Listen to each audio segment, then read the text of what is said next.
Assalamualaikum semuanya, hello everyone. Perkenalkan, nama aku Dwi Niasa Bahagia, aku dari Prodi Akuntansi Syariah. Video ini untuk mengumpulkan tugas Critical Thinking of Leadership. Aktivitas yang saya lakukan saat ini adalah bekerja sambil kuliah. Saya bekerja di perusahaan air minum dalam kemasan sebagai visual control. Selama saya bekerja, banyak hal yang saya pelajari dari sikap berpikir kritis hingga sikap kepemimpinan. Di saat ada suatu komplain masalah dari konsumen, saya bersama tim dituntut untuk bisa menyelesaikan masalah secara cepat dan tepat. Di saat itulah tata cara berpikir kritis kami dilatih, karena kami harus memecahkan masalah serta mencari solusi dari masalah tersebut secara cepat dan tepat tanpa merasa ada yang dirugikan. Dalam hal ini banyak hal yang harus didiskusikan, perlu wadah untuk berdiskusi agar dapat mengambil keputusan secara bersama. Dan setiap awal bekerja kami dikumpulkan dan di briefing. Kami semua diberikan wadah untuk berdiskusi agar kami bisa mengutarakan pandangan dan pendapat bagaimana kinerja kita dalam tetap menjaga kualitas produk dan mencari solusi agar kejadian komplain tidak terulang kembali secara bersama-sama. Karena saya bekerja dalam tim sebagai visual control, kami akan dilatih agar bisa kerja satu sama lain dengan saling menghargai pendapat dari setiap individu.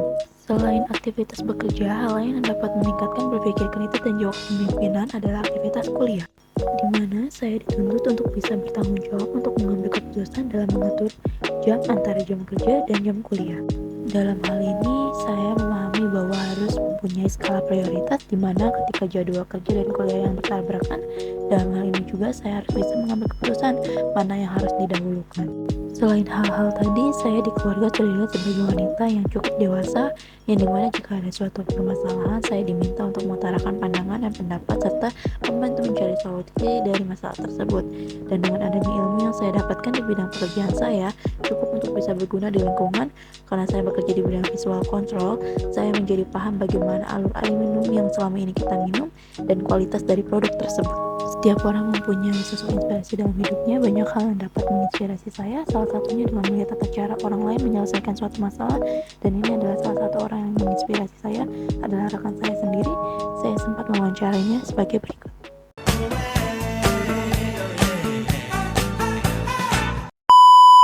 Hai Teteh, apa kabarnya? Oh baik, Mudah-mudahan ya.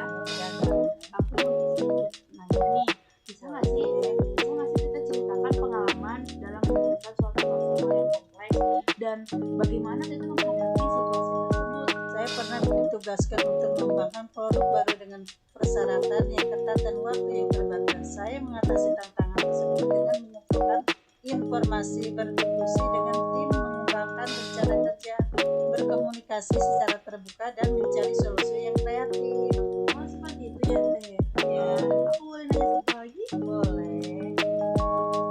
Bisa nggak sih Teteh ceritakan juga pengalaman dalam memimpin sebuah tim untuk mencapai tujuan tertentu? Apa tantangan yang dihadapi dan bagaimana mengatasinya?